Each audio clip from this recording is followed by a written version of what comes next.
so I've actually had a lot of clients basically tell me they want to hold off until next year. I have been just being straight up blunt and straight up just asking them like, okay, cool. Like, what are you waiting for exactly? Like everybody else is waiting.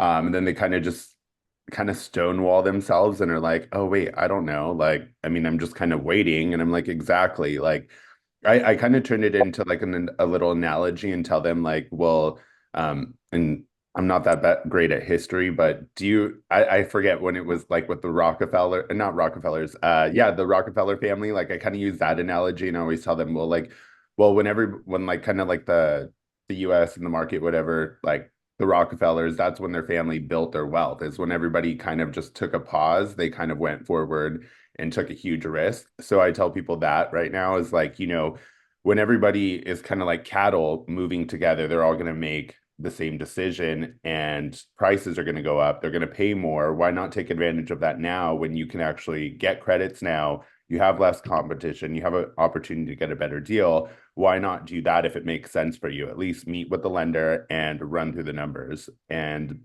I basically have been having that conversation with people and still setting them up on Real Scout.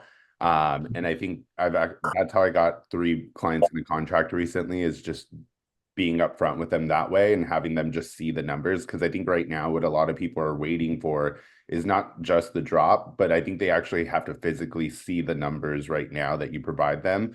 Because right now they're just kind of closing themselves off. So I've just been having some of my lender partners just kind of like if they like a house and I see it on Real Scout, they like it more than twice, I'm just sending the address to the lender and say, hey, can you run numbers on this maybe at list Smart. price and maybe $25,000 above list price? And then we could just send it to the client just so they can see if that makes sense for them right now. And that's actually been getting some people across the finish line.